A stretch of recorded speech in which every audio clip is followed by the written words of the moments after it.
And we will play with many levels of consciousness this evening. Working with the heart, working with the intellect, working with beyond the intellect, and working with the Shakti, the energy. And the game is balance. Balancing the heart and the head, the energy and the heart, the love and the power, the truth and the lies.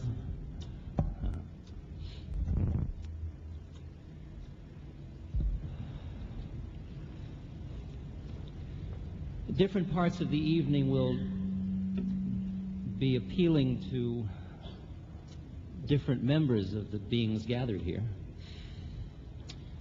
If part of the evening isn't to your liking, just go inside and let it pass.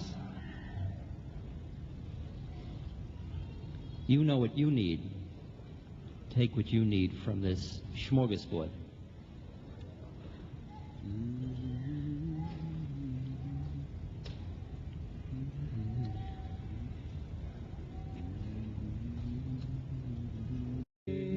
Your greed.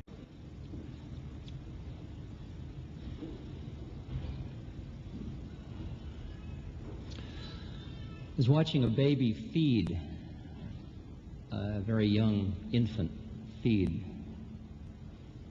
Now that's pure greed. Pure greed. It's just, there is no self-consciousness about it at all.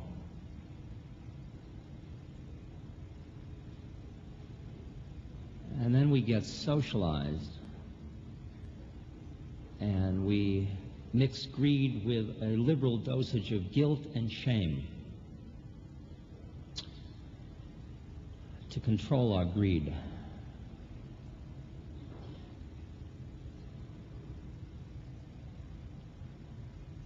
And then later we mix it with rationalizations, a rational structure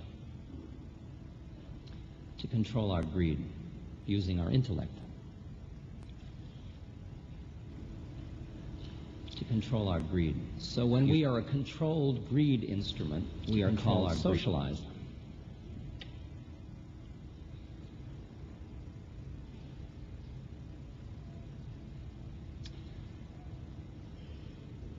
We still have the greed. We still want what we want when we want it. Because when we're getting just what we want when we want it, we have a certain feeling of, yeah, right on. You know when you're really thirsty and there's no water and you got a long distance to go and you finally get to a point where there's a cool glass of water. Ooh. Or you need to go to the bathroom and you're on a long bus trip.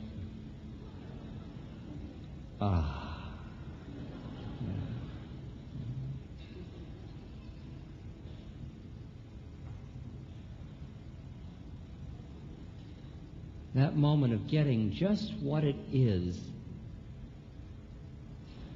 that you wanted. It's a moment when you merge. You were somebody wanting the water. It's like with sex, it's very clear. You want the orgasm. You think, here it comes, here it comes, here it comes. And then there it goes, there it goes, there it goes. But at the moment, nobody's thinking anything. Nobody's thinking, this is it. There isn't anybody there to think anything.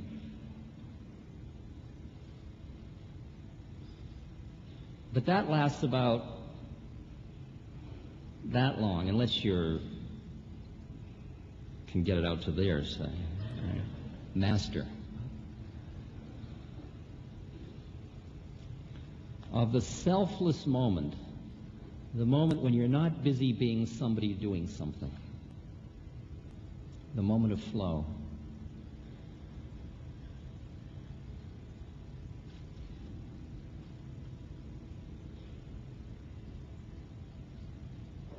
Now the culture's been changing, and we're throwing off a lot of our guilt and shame.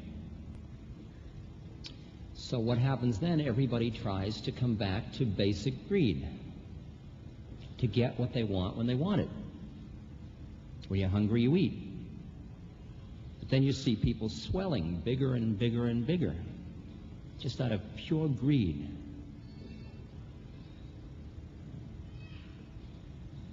More and more ease, more and more comfort, more luxury, more. If I get just a little bit more, it'll be just enough.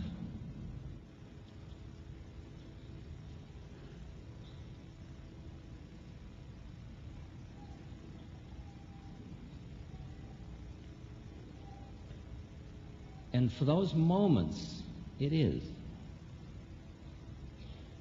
It is enough.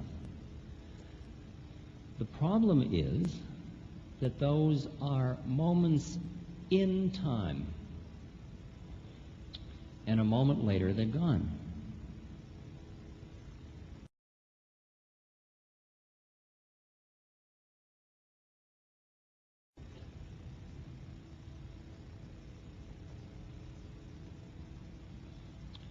You're all masters of going up and coming down. You know how to get up there, and you also know how to get down. And most of you, no matter how hard you push, come down. You buy a new car, you get behind the driver's wheel, get that rush. Just the fantasy I had. Here it is, $4,000 later. I got it. You zoom down the road, the moment. A few days later, there's a squeak. New dance. The moment is past.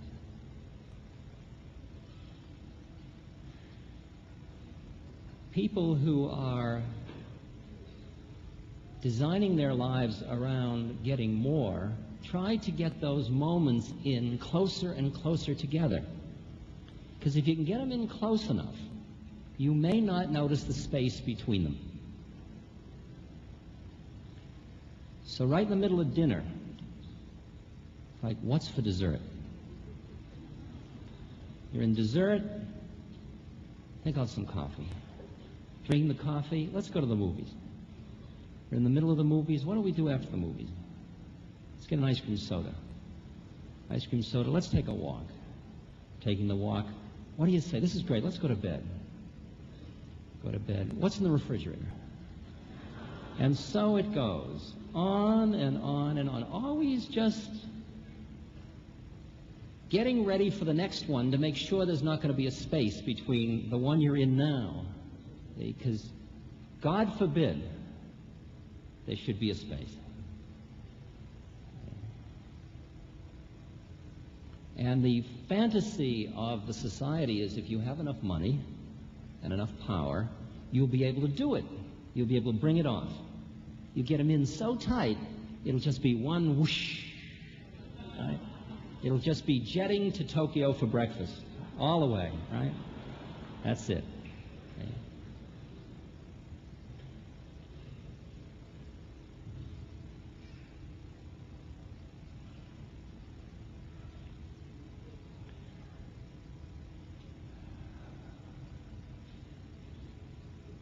But television, as an obvious medium, has not somewhat of a hole in that fantasy.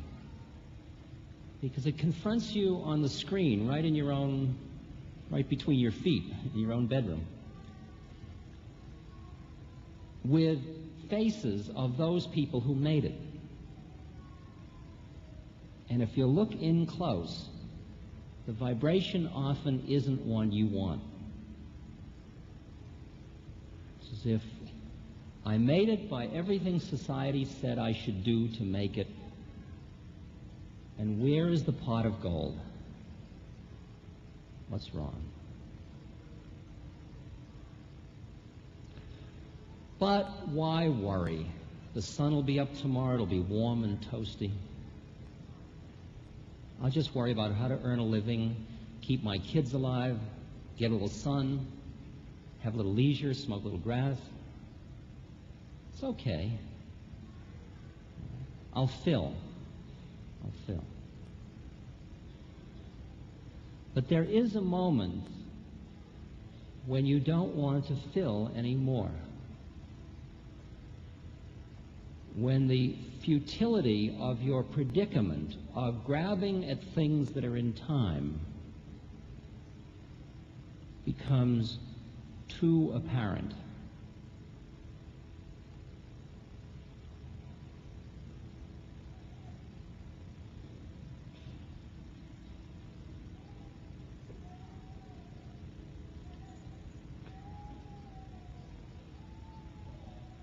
When that happens for an individual,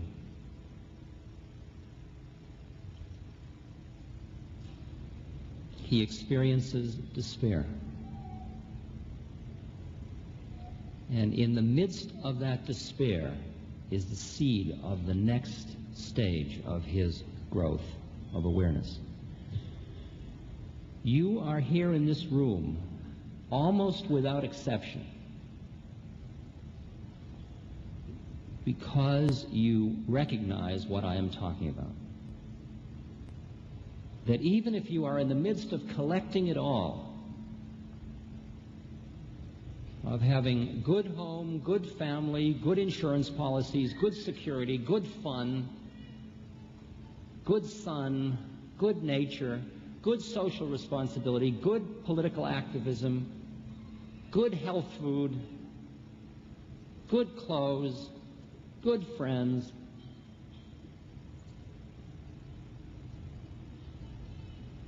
back inside of you is saying,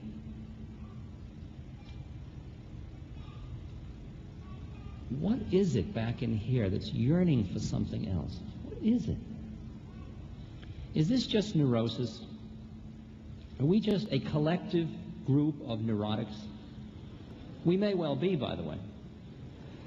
This may be the dissatisfaction of an affluent society, grasping at straws. Or it may be that we are pseudopods. We are those things that go out from the amoeba. We are the leading edge of a shift of consciousness in which we are now reaching for something more profound, deeper in our own beings, deeper in the universe.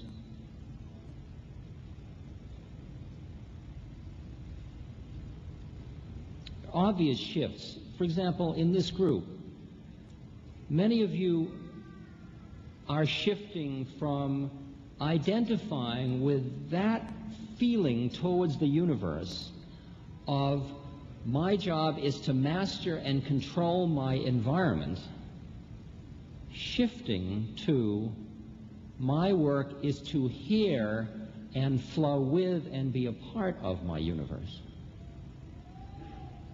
Now that's an entirely different ego structure.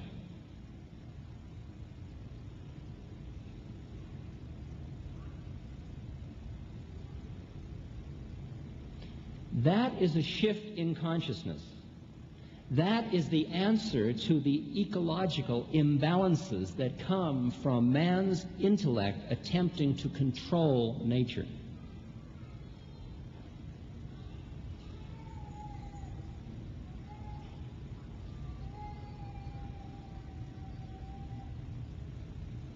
That's called in Chinese philosophy the Tao, the flow, the harmony, being in tune with.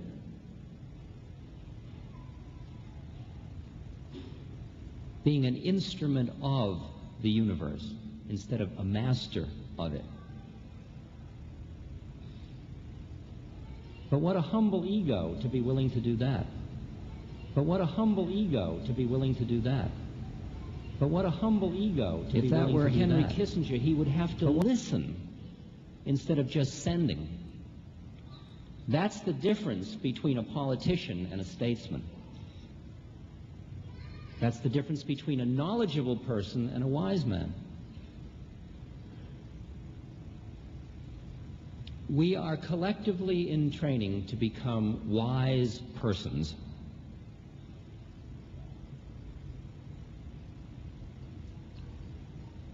A wisdom that is going to be reflected in our beings. Our actions are going to reflect these shifts in consciousness that we are about at this moment.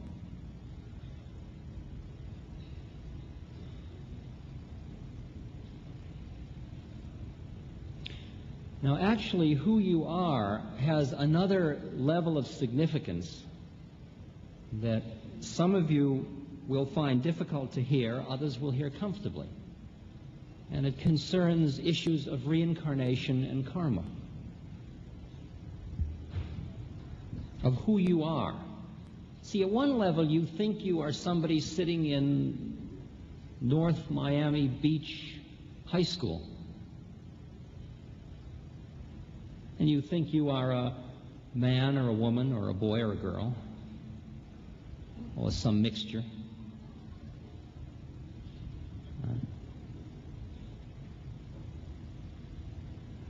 But you have so many levels of identity, so many levels of identity. Why do you pick that particular reality to cling to? Because it's being fed by your senses and by your thinking mind. Until your eye be single, until you only see with the third eye, you are hooked on these eyes, these ears, this nose, this mouth, this skin, these thoughts. And that creates which reality? And they're all tuned to a certain frequency. And on that frequency, you are sitting in North Miami Beach High School.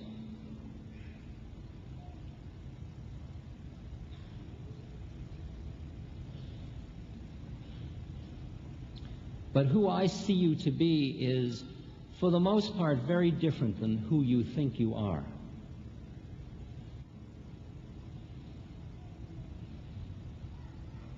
I've been through the example many times. Many of you have heard the example, but it's such a vivid image that we can repeat it and work with it. It's a good one.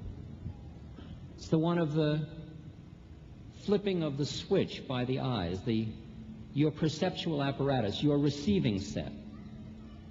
See, if you tune into a channel, let's say channel 2 on your television set, your eyes, what you see when you look out at the world is the physical reality. You see man, woman, big, little, old, young, dark, light, bald, hairy, developed, undeveloped, mole, bent nose, this, that, whatever. Right? If you're preoccupied with that in yourself, that's what you see in everybody else.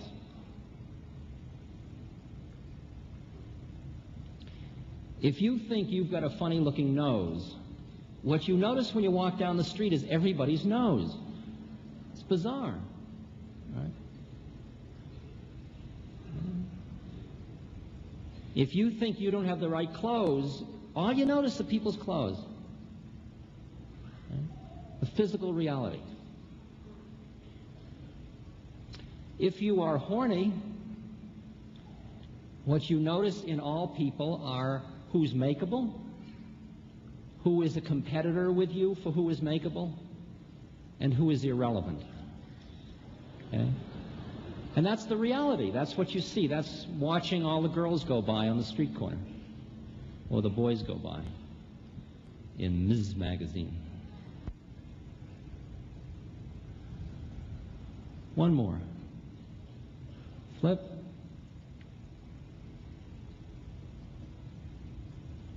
Now, when you look at another person, what you see is as if two mirrors were placed facing each other with nothing in between. You see itself looking at itself, looking at itself, looking at itself, infinitely. For you have moved to the plane of the Ancient One, of the One, where there's only one of us here. In that reality, there is one of us here talking to itself We are making believe we are the many. We are playing as if we're many so we can play out this dance. We are all in drag because when you rip off the mask, there's only one of it. Right? And I am talking to myself.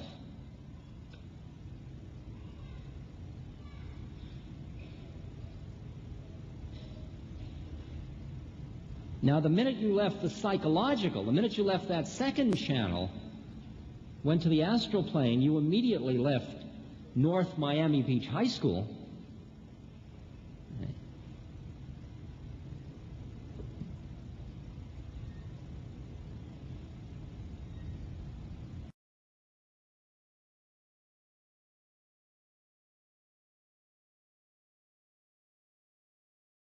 Which of these realities is you? Who are you? Who do you think you are? We, just to complete the game, we'll just go one more. One more flip. You disappear. I disappear. The television receiver disappears.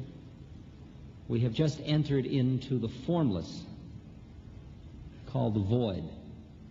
Not nothing. That's something.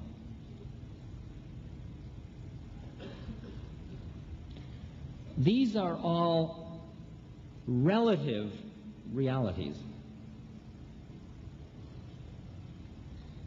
Physical, psychological, astral, soul, one. All of those are relative realities in form. They are all relatively real. No one of them is absolutely real. If you try to stand in one of them, you're going to have to deny all the rest of them. And if you're standing in one of them and saying, who I am is my psychological self, and then suddenly you have a dream or a vision, or your consciousness alters, you say, I was out of my mind, or I had a hallucination. In the New York Times last year, there was an article in the Sunday Supplement, a study done on mysticism in America. And it said 2/5 of the population of the United States have had a transcendent mystical experience.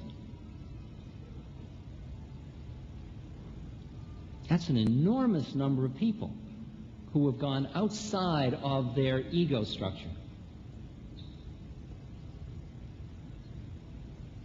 A sampling of those 2/5, 85% said it was the most profound experience of my life and I never want to have another one.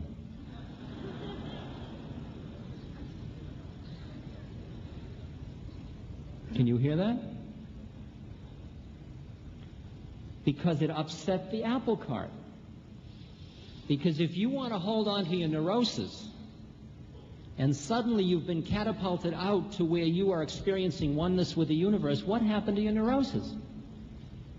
And if you've built a whole game plan around your neurosis, you are left with nothing, nowhere to stand. So it is true that most people in society are pushing away experiences that indicate that they have an identity on other planes of reality in order to hold tightly to the plane they are comfortable with. Now, what is liberation within that context?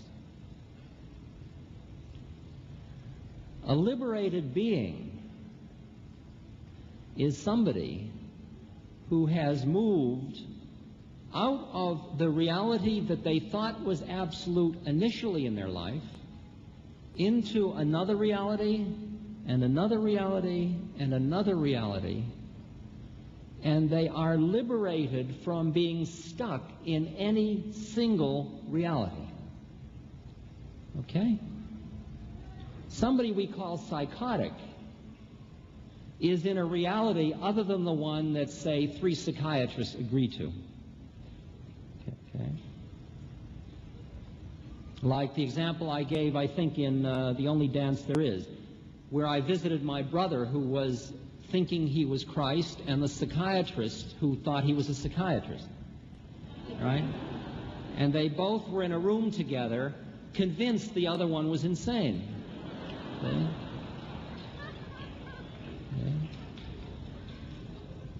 Yeah.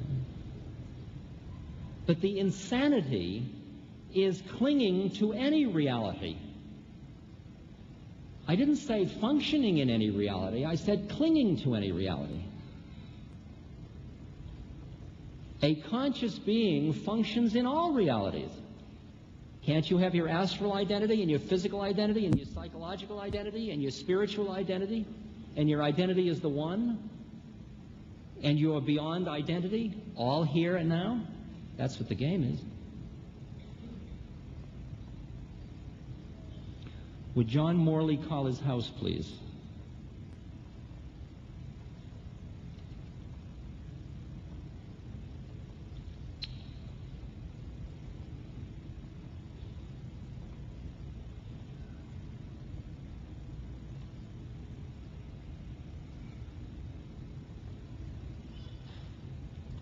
Who you are in an evolutionary sense is somebody who in this very lifetime has begun to awaken to your predicament of a limited reality.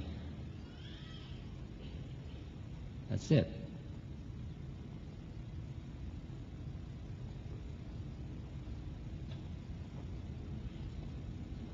If you think of the image of a clock, 12 o'clock, perfect harmony in the universe, perfect flow. A metaphor you can work with about 12 o'clock, Garden of Eden. Everything is in relation to everything else.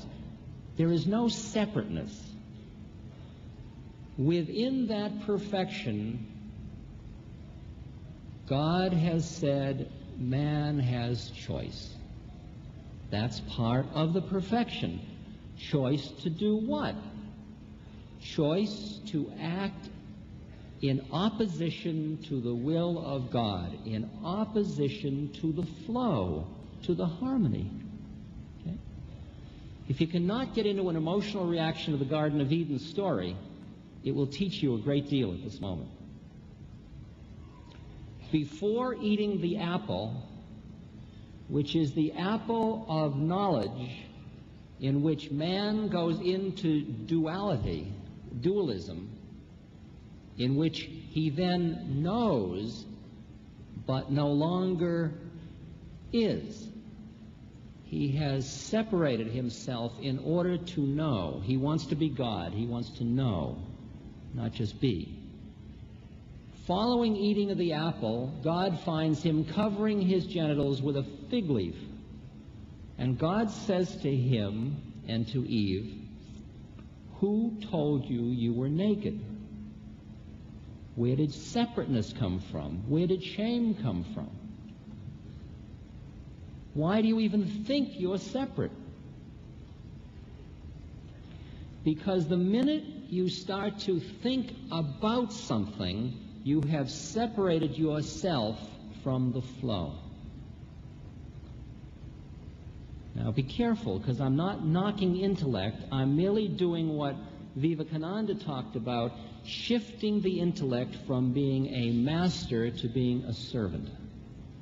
Okay? 12:01, you ate the apple. You ate the apple, by the way. Now you suddenly look around and you see it all, but you're no longer part of it all. You are experiencing your own separateness, the beginning of alienation. Okay? You are cast out of the Garden of Eden, out of the flow, out of the self-consciousless flow. From 12:01 to 5:59. Birth after birth after birth after birth. You are born into your separateness again and again and again, and each time you spend your life trying to optimize the control with your separateness in order to re-experience what you had at 12 o'clock, but still keep your own sense of separateness. In other words, you want to be God and have your own heaven. That's what somebody in Miami Beach wants, is to be God and have his own heaven, the way he wants it.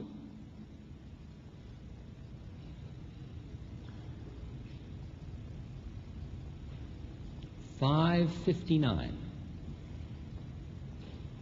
Everything you have done, birth after birth after birth after birth, and you know how many births we're talking about? I mean, I can't do enough after births. Buddha gives the example. Remember this story? Buddha said, if you took a mountain that was the width, the length that it would take an oxen to walk in one day, which is about 6 miles. It's 6 miles long, 6 miles wide, and 6 miles high.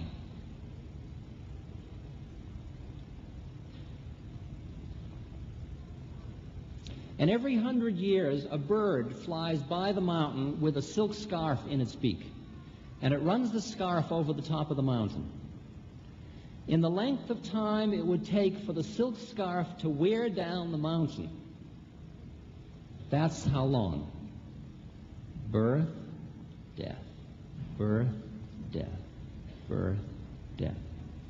If you want to get a little sense of the time, just look at how many times you've blinked your eyes since you walked in here. Those are like lifetimes. It's just the time change, time shift.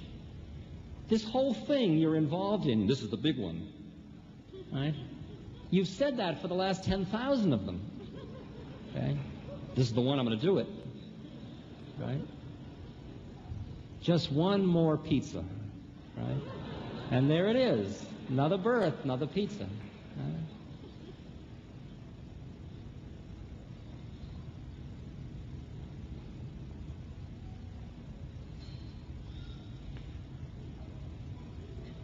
To start another dimension of this evening, for those of you that know these words, words are birds, sit straight and just breathe into your heart and keep rising on the energy in this room, all right?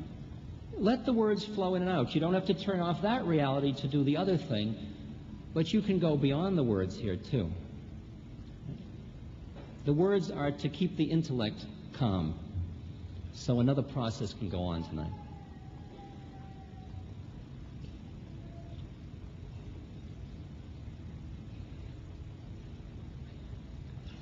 Six o'clock, despair. I have tried every strategy I know in order to master the universe and be in control of it and recreate the Garden of Eden, and I can't do it. Despair. Despair is the prerequisite for awakening. 6:01, right in the middle of a birth, you began to awaken.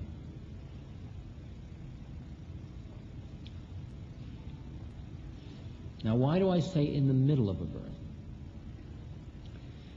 Because between births, you have awakened each time, only to go to sleep again as you took birth. But often you resisted the awakening between births. See, a that's, say, at 7:30 or 8 o'clock, who's already awakening during a birth,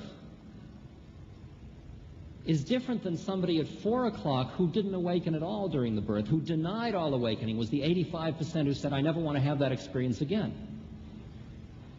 The person at 4:30 dies. They're dying. They say, save me, I don't want to die, I don't want to die, I don't want to die. Do whatever you need to do, keep me from dying, and then they're dead.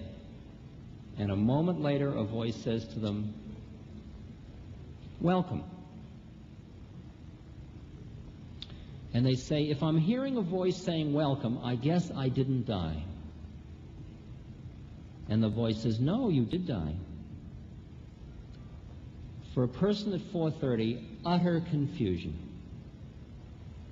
That confusion can last until the next birth. It's called purgatory.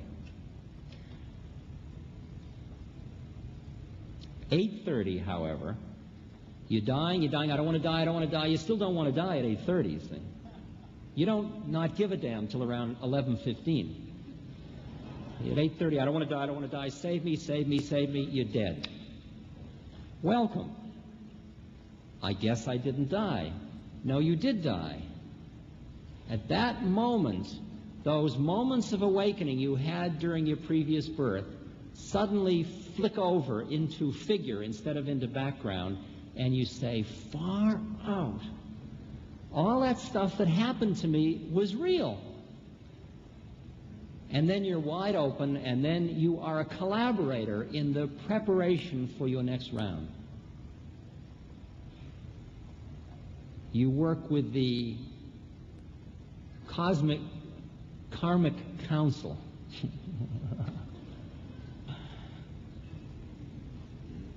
In the realm of the astral Meshuggahs. In planning the next dance.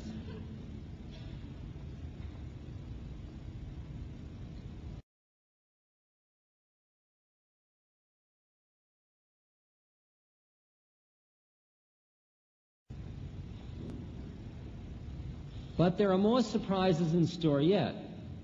For as you get up near 11 o'clock, you're working out all of your karma, and you're awake during most of your birth. Get to 11:59. New choice. 11:59.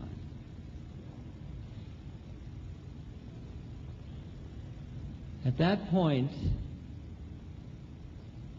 you can merge back into, give up the last vestige of separateness that's left, which is merely the thought of I. That's all that's left, the thought of I. Or you can push against the final merge and stay in form. And why would you stay in form? Not because of your personal desires any longer, because you don't have any. You stay in form because of what in Tibetan Buddhism is called the Bodhisattva vow. You stay in form because of the suffering of all sentient beings. That's what a guru is. It's a being who is staying in form in order to relieve the suffering of other beings. 11:59. Where are you? 3 o'clock, 5 o'clock? You're at least past 6 o'clock, or you wouldn't be in this room. 7:30, 9, 10:30, 11:45? Are these moments on the clock births and deaths? Could you go through the entire clock in one birth? There is no fixed time, no time units.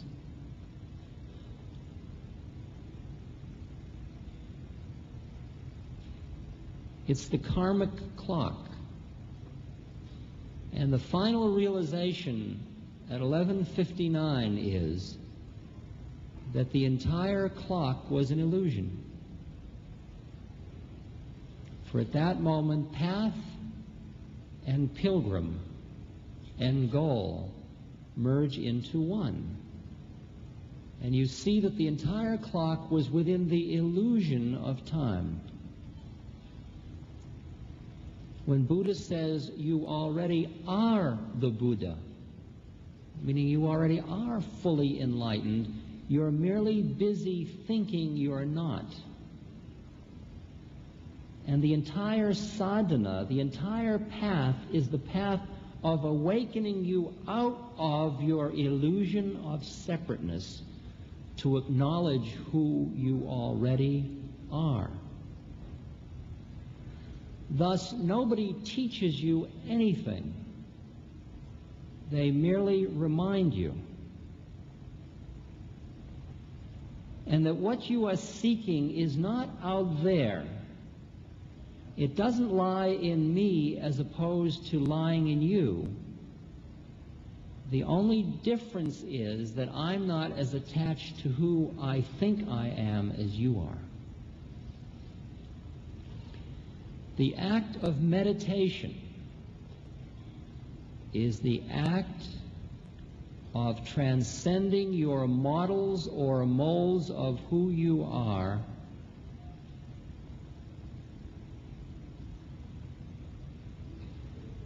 to recognize yourself.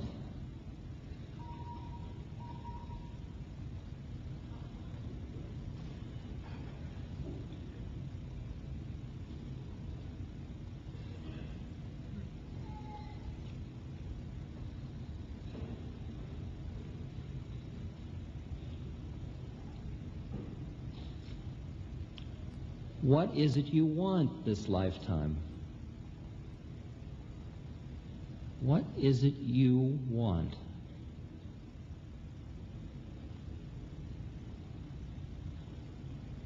Somebody at 4:30 wants more pleasure.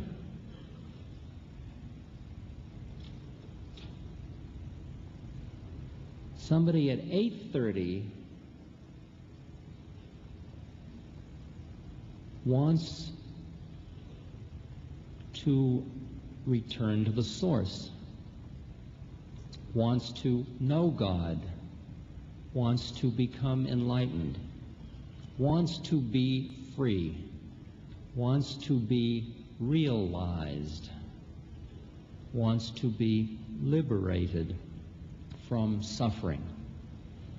A person at 8:30 recognizes Buddha's Four Noble Truths, that the cause of suffering is clinging or attachment, and says, help me free myself from clinging and attachment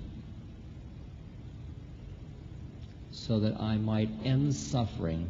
Let me be free.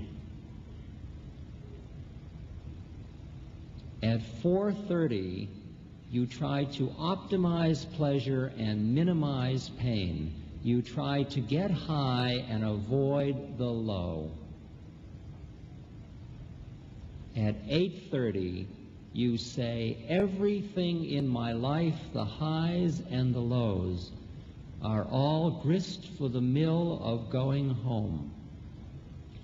I will eat it all. And it's even farther out than that, because at that point, your suffering becomes functional for your awakening. Your suffering literally becomes grace. That's a heavy one. At that point, when you get caught in anger far out, it's showing you where you're clinging, and you're more interested in getting done with clinging than you are just getting high again.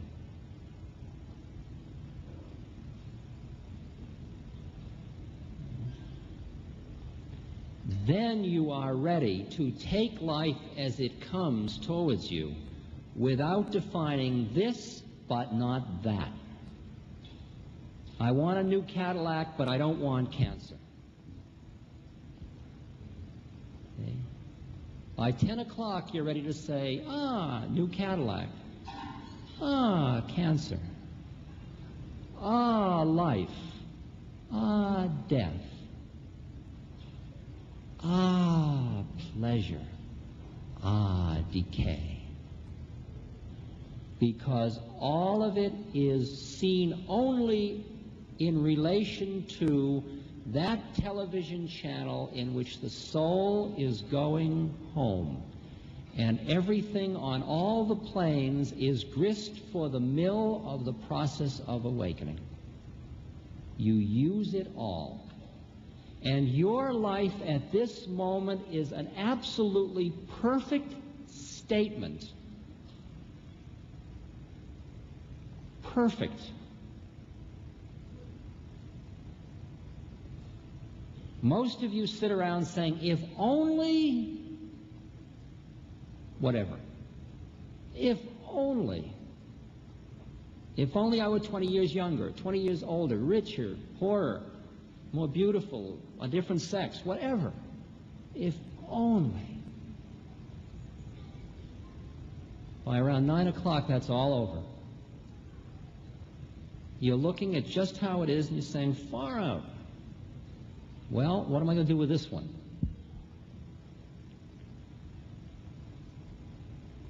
Now, this is where it becomes very delicate. Because as you keep flipping these realities, is this too heavy or can you hear me? I'm sorry it's so heavy, but it'll be clearer after all. I'll get lighter after a while. It's just, I don't know why. It's whatever the vibration is.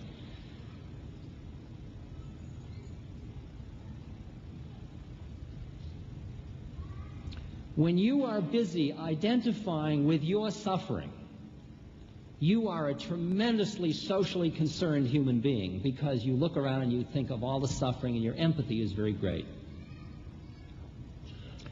When you shift these channels a little bit and you ultimately look up and you begin to see all of the forms of the universe in perfect harmony with one another,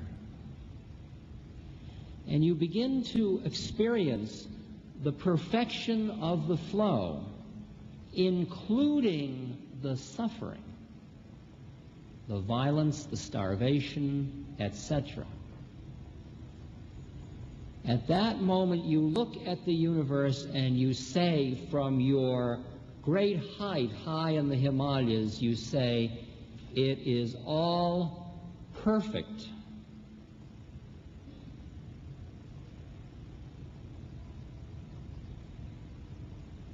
Now, if you stop in that reality, you can be very, very high in the Buddha mind, but you forgot the bleeding heart of the Christ.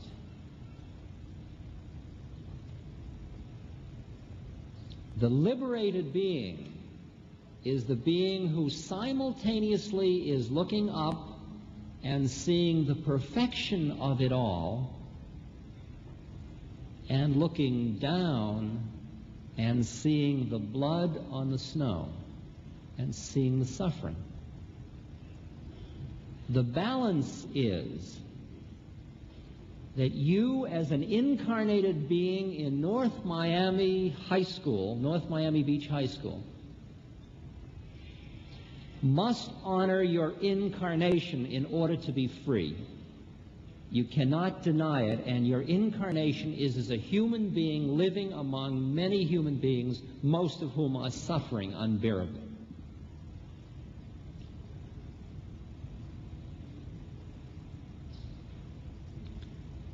That balance,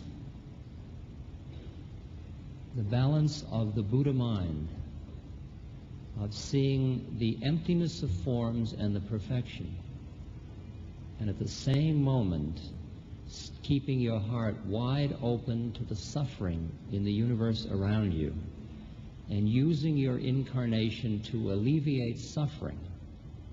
That is the balance that is the statement of liberation. If you get so high that you're walking down the street so high that somebody trips and falls and you don't bother to help them up because, after all, it's perfect, you forgot God in form. If you're so busy helping the person up on the street that you forget at that moment the perfection of the entire dance, including the fall and the helping, you forgot God in the formless state. It's a tough path to have the strength to keep it together in form and formless. To relieve suffering and to work with suffering. See, how you deal with suffering depends on the level of consciousness. Like the example that I've used before, if somebody comes to you and says, I am a yogi, I would like to do a fast and I am healthy, and I say, all right, fast for 9 days. And they come to me at 7 days and they say, I'm doing fine. I say, great, you go right ahead, fast some more. If I then walk out on the street and somebody comes up to me and says, hey man, I haven't eaten in 7 days, you got a quarter. I don't say to him, you're doing fine, proceed, right? There's the quarter. Because his level of consciousness, he's busy suffering. The other being is using the suffering to awaken. It's the same thing. They both didn't eat for 7 days. One person is busy being the person who didn't eat for 7 days. The other person's being the person who's going to God. No judgment. One person's at 4:30, one person's at 9 o'clock. You don't judge that a person that's 40 is better than a person that's 20. They're just 20 years older. The beings around you represent different ages of incarnation. Your parents, your children, your brothers and sisters, your friends, all different. All different. For a moment you might meet in the journey and then spread apart. No matter how hard you try to grab their hand, it can't happen because you are at different levels of the dance. You have different work to do.